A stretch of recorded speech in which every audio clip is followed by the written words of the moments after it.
मेरे साथ बोलिए, भारत माता की। अरे भाई, क्या हो गया है आदिलाबाद वालों की आवाज को? मोदी जी को फिर से प्रधानमंत्री बनाना है या नहीं बनाना है?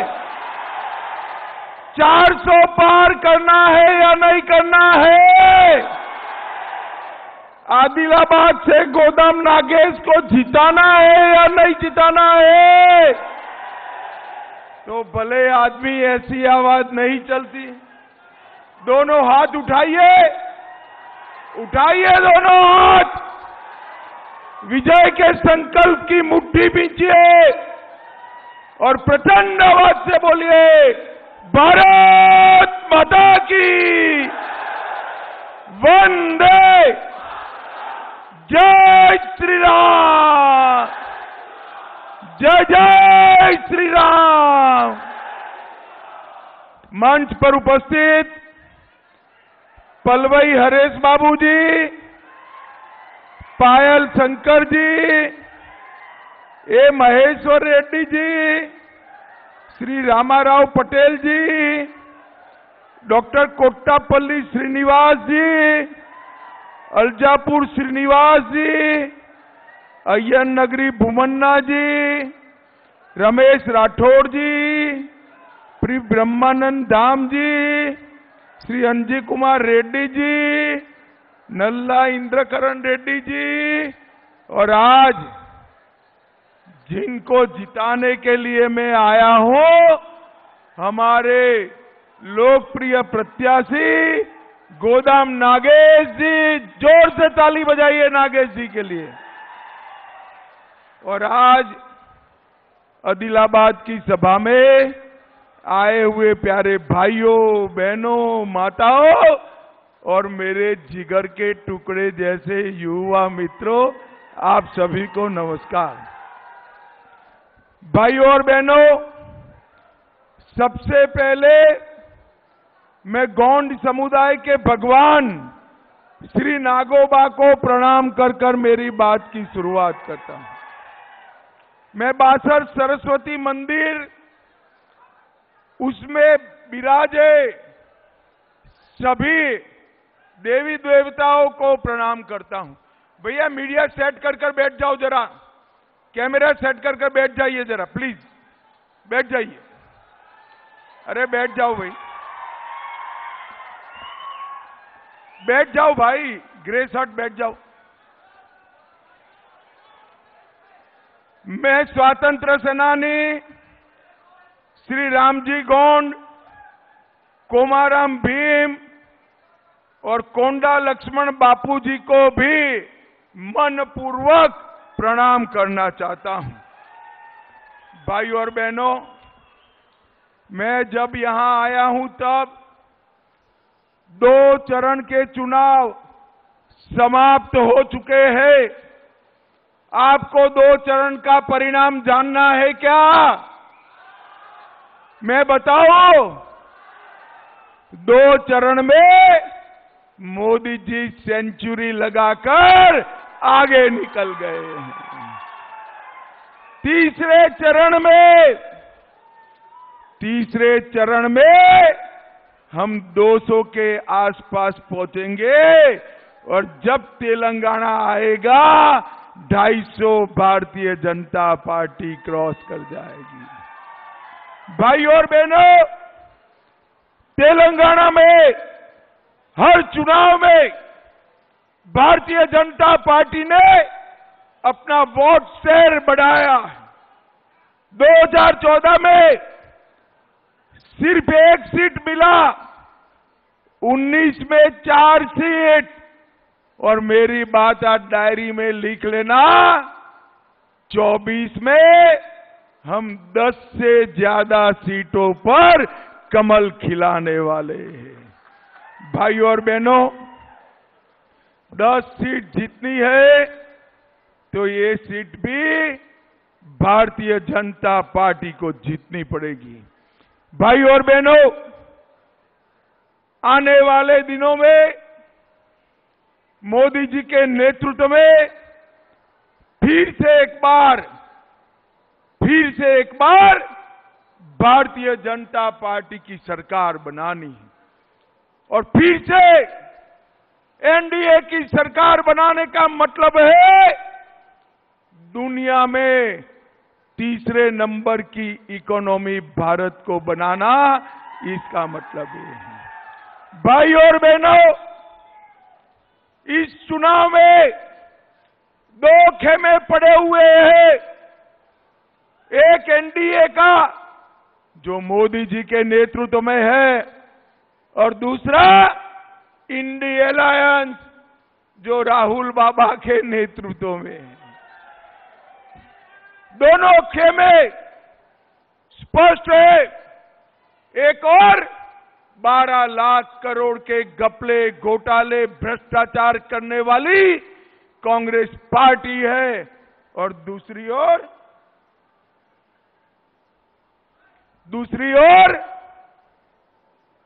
23 साल तक मुख्यमंत्री प्रधानमंत्री रहने के बाद एक पैसे का जिस पर आरोप नहीं लगा, ऐसे हमारे नेता नरेंद्र मोदी है।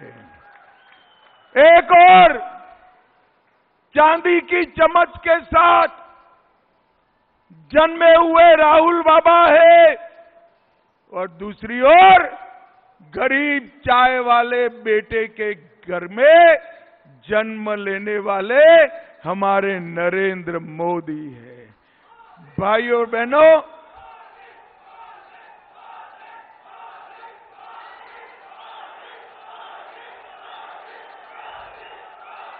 बोलो भारत माता की।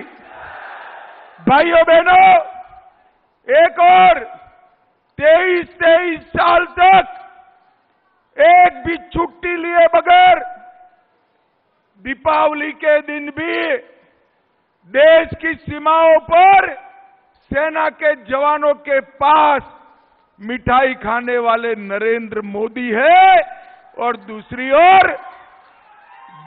ओर थोड़ी गर्मी बढ़ते ही बैंकॉक थाईलैंड छुट्टी जाने वाले राहुल बाबा है।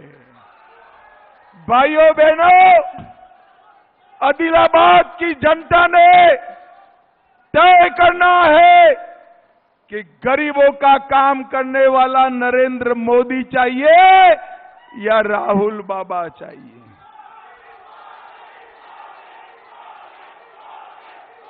अरे आदिलाबाद वालों, मैं जहां जाता हूं इसी तरह से मोदी मोदी मोदी मोदी के नारे लगते हैं।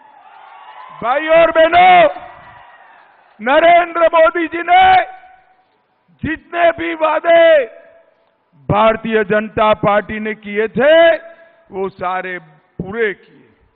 आप मुझे बताओ, अयोध्या में राम मंदिर बनना चाहिए या नहीं बनना चाहिए? अरे पीछे के पेंडोल वालों भी बताओ, बनना चाहिए या नहीं बनना चाहिए? 70 साल तक ये कांग्रेस पार्टी राम मंदिर के मुद्दे को अटकाती रही, लटकाती रही, भटकाती रही। आपने तेलंगाना वालों 19 में मोदी जी को दूसरी बार प्रधानमंत्री बनाया। 5 ही साल में मोदी जी ने केस भी जीता, भूमि पूजन भी किया और प्राण प्रतिष्ठा कर जय श्री राम कर दिया। और उस वक्त ये राहुल बाबा को निमंत्रण दिया गया, खड़गे साहेब को निमंत्रण दिया गया, वो नहीं गए भाई। क्यों नहीं गए मालूम है आपको? नहीं भाई, उनको डर लगता है अपनी वोट बैंक से। उनकी वोट बैंक कौन है भाई? उनकी वोट बैंक मेरे सामने बैठे हुए आदिवासी बंजारा लोग नहीं है। उनकी वोट बैंक कौन है, जरा बताओ तो, कौन है? भाई और बहनों, उनकी वोट बैंक और ओवैसी की वोट बैंक एक ही है। हम नहीं डरते वो वोट बैंक से। मुझे बताओ आदिलाबाद वालों, धारा 370 कश्मीर से हटनी चाहिए थी या नहीं हटनी चाहिए थी? ये खरगे साहब कहते हैं राजस्थान और तेलंगाना वालों से कश्मीर का क्या लेन देन। अरे खरगे साहब, आप 80 पार हो गए, 80 पार। आप तेलंगाना वालों को नहीं जानते हो। मेरे तेलंगाना का बच्चा बच्चा कश्मीर के लिए अपनी जान दे देगा, जान दे देगा। भाई और बहनों, ये धारा 370 को कांग्रेस पार्टी 70 साल से अनौरस बच्चे की तरह अपनी गोदी में बिठा कर रखी थी। मोदी जी को आपने दूसरी बार प्रधानमंत्री बनाया। 5 अगस्त 2019 को धारा 370 को समाप्त कर दिया और कश्मीर में आज भारत का तिरंगा आन बान और शान के साथ लहरा रहा है। भाइयों बहनों, मोदी जी ने देश को आतंकवाद से मुक्त करने का काम किया है। सोनिया मनमोहन की सरकार 10 साल चली और आए दिन ये आलिया मालिया जमालिया बम धमाके करते थे, बम धमाके कर कर चले जाते थे। मोदी जी की सरकार बनी, फिर से पाकिस्तान ने उरी और पुलवामा में हमला किया, मगर वो भूल गए कि कांग्रेस की सरकार नहीं है, ये भाजपा की सरकार है और मनमोहन सिंह प्रधानमंत्री नहीं है, 56 इंच के सीने वाला नरेंद्र मोदी। 10 ही दिन में सर्जिकल स्ट्राइक और एयर स्ट्राइक कर पाकिस्तान के घर में घुसकर आतंकवादियों का सफाया करने का काम मोदी जी ने किया है। भाइयों और बहनों, मोदी जी ने इस देश को आतंकवाद और नक्सलवाद से मुक्त कराने का काम किया है। भाइयों और बहनों, मोदी जी ने इस देश के 80 करोड़ गरीबों को 5 किलो अनाज फ्री ऑफ कॉस्ट दिया। 12 करोड़ लोगों को टॉयलेट देने का काम नरेंद्र मोदी ने किया। 4 करोड़ लोगों को घर देने का काम नरेंद्र मोदी ने किया। 10 करोड़ लोगों को उज्ज्वला का गैस का सिलेंडर नरेंद्र मोदी ने दिया और 14 करोड़ लोगों को घर का घर देने का काम नरेंद्र मोदी ने दिया। भाइयों बहनों, आप सभी को कोरोना का वैक्सीन लगा है या नहीं लगा है? ऐसे नहीं चलता यार। जिनको लगा है वो पेंडाल में, पीछे के पेंडाल में भी जरा हाथ ऊपर करो। कोरोना लगा है वैक्सीन, 25 पैसा भी देना पड़ा है। मोदी जी ने कॉफी पिलाकर वैक्सीन फ्री में दिया या नहीं दिया? उस वक्त राहुल बाबा कहते थे वैक्सीन मत लीजिए, ये मोदी वैक्सीन है, तबीयत खराब हो जाएगी। अच्छा है मेरे आदिलाबाद वाले उनकी सुनते नहीं हैं, सबने वैक्सीन लगा दिया। जब राहुल जी ने देखा सबने वैक्सीन लगाया, एक दिन रात को अंधेरे में भाई बहन भी वैक्सीन लगाकर आ गए। अरे शर्म करो राहुल बाबा। कोरोना जैसी महामारी में भी आप राजनीति करते हो। भाइयों और बहनों, एक कांग्रेस पार्टी झूठ के आधार पर चुनाव लड़ने वाली पार्टी, वो कह रहे हैं कि मोदी जी को 400 सीट दी तो मोदी जी आरक्षण समाप्त कर देंगे। मेरा झूठा वीडियो तेलंगाना के मुख्यमंत्री ने भी फॉरवर्ड किया, एडिटेड वीडियो करा और कहना चाहते हैं हम आरक्षण समाप्त कर देंगे। तेलंगाना वालों, मैं आज एक मोदी गारंटी देकर जाता हूं, जब तक देश की संसद में एक भी भाजपा का सांसद है, आदिवासी, दलित और ओबीसी का आरक्षण हम समाप्त नहीं होने देंगे, नहीं होने। भाइयों बहनों, एक कांग्रेस पार्टी झूठ बोलकर राजनीति करने वाली पार्टी है।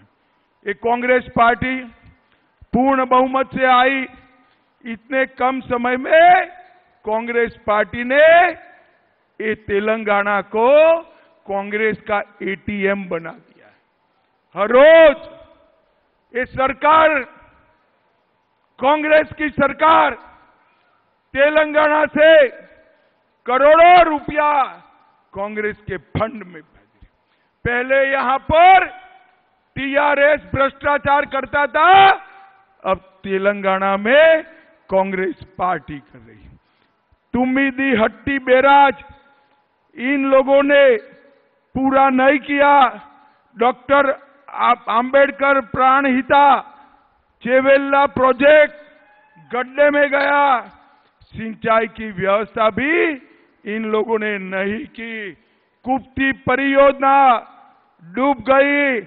आदिलाबाद पहले एक औद्योगिक क्षेत्र था, यहां पेपर की फैक्ट्रियां थी, पेपर की फैक्ट्रियां भी बंद हो गई। मोदी जी ने 130 आकांक्षी जिलों में अपने आदिलाबाद को यहां शामिल किया है। भाइयों और बहनों, मुझे बताओ, ये मुस्लिम आरक्षण होना चाहिए क्या? जोर से बोलो, होना चाहिए क्या? ये मुस्लिम आरक्षण कांग्रेस पार्टी कर गई है, वो संवैधानिक नहीं है। मैं आज यहां से घोषणा कर जाता हूं, तेलंगाना में भारतीय जनता पार्टी आते ही हम मुस्लिम आरक्षण समाप्त कर आदिवासी और दलितों का आरक्षण बढ़ाएंगे। भाई और बहनों, एक कांग्रेस पार्टी ने ओबीसी का हक काटकर मुस्लिमों को दिया है, एससी का, एसटी का, आदिवासी का हक काटकर मुस्लिमों को दिया है। हम वो खत्म कर फिर से एसटी, एससी और ओबीसी का आरक्षण बढ़ाने का काम नरेंद्र मोदी जी करेंगे। नरेंद्र मोदी। भाई और बहनों, मोदी जी ने ट्रिपल तलाक हटाया, अच्छा किया या बुरा किया? अरे जोर से बोलो भाई, अच्छा किया या बुरा किया? अबे राहुल बाबा कहते हैं अगर हम सत्ता में आए तो ट्रिपल तलाक फिर से लाएंगे। अरे राहुल बाबा, शेख चल्ली के स्वप्न मत देखो, आपको सत्ता में भी नहीं आना है और ट्रिपल तलाक को वापिस भी नहीं आना है। भाइयों बहनों, एक कांग्रेस पार्टी मुस्लिम पर्सनल लॉ के आधार पर देश चलाना चाहती है। मैं आज बताना चाहता हूं, हमारे आदिलाबाद में 2,14,000 लोगों को मोदी जी ने 5 लाख तक का सारा इलाज फ्री दिया। उज्ज्वला योजना में 47,000 माताओं को गैस का सिलेंडर दिया। 95,000 किसानों को हर साल 6,000 रुपया दिया। 150 किलोमीटर ग्रामीण सड़क योजना दी। 33 किलोमीटर लंबा नेशनल हाईवे 353 बनाया। 40 करोड़ से टर्नम ब्रिज बनाने का काम शुरू किया। झेंझ और बेला मंडलों को जोड़ता हुआ रोड बनेगा। 40 करोड़ से रेलवे ओवर ब्रिज बनाया। 40 करोड़ से आदिलाबाद रेलवे स्टेशन नया बन रहा है और इसके साथ साथ मंचेरियन और उटनूर होते हुए आदिलाबाद तक की नई ब्रॉडगेज रेलवे डालने का काम भी नरेंद्र मोदी जी ने किया। भाइयों बहनों, मुझे बताओ, एक कांग्रेस पार्टी ओवैसी के थियोरी से, ये रजाकारों से तेलंगाना को बचा सकती है क्या? टीआरएस बचा सकता है क्या? ये टीआरएस और कांग्रेस दोनों ओवैसी से डरते हैं। इन्होंने तुष्टीकरण की एबीसी करी है। एबीसी का मतलब है ए से असदुद्दीन ओवैसी, बी से बीआरएस, सी से कांग्रेस। मैं आपको बताता हूं, हैदराबाद विमोचन दिन मनाना चाहिए या नहीं मनाना चाहिए? एक कांग्रेस भी नहीं मनाती है, टीआरएस भी नहीं मनाती थी। हमने तय कर दिया है कि हैदराबाद विमोचन दिन भारतीय जनता पार्टी हर रोज मनाएगी, हर साल मनाएगी। भाई और बहनों, ये ओवैसी से डरने वाली कांग्रेस पार्टी हमारे तेलंगाना का भला नहीं कर सकती। भाइयों बहनों, तेलंगाना का भला केवल और केवल नरेंद्र मोदी जी कर रहे हैं। मुझे बताओ तेलंगाना वालों, आप प्रचंड बहुमत से यहां भारतीय जनता पार्टी को जिताओगे क्या? अरे जोर से बोलो, जिताओगे? पीछे भी बोलो, कमल के निशान पर बटन दबाओगे? कमल पे निशान पर दिया हुआ गोडम नगेश को एक एक वोट नरेंद्र मोदी को प्रधानमंत्री बनाने वाला है। मोदी जी को तीसरी बार प्रधानमंत्री बनाओगे क्या? अरे जोर से बोलो, बनाओगे? 400 पार कराओगे? तेलंगाना में 10 से ज्यादा सीटें मोदी जी को दोगे? तो मेरे साथ दोनों हाथ उठाइए, उठाइए दोनों हाथ, विजय के संकल्प की मुट्ठी भींचे और प्रचंड आवाज से बोलिए, भारत माता की वंदे वंदे। मेरे साथ एक बार वंजारा भगवान सेवालाल महाराज की भी जय बुलानी है।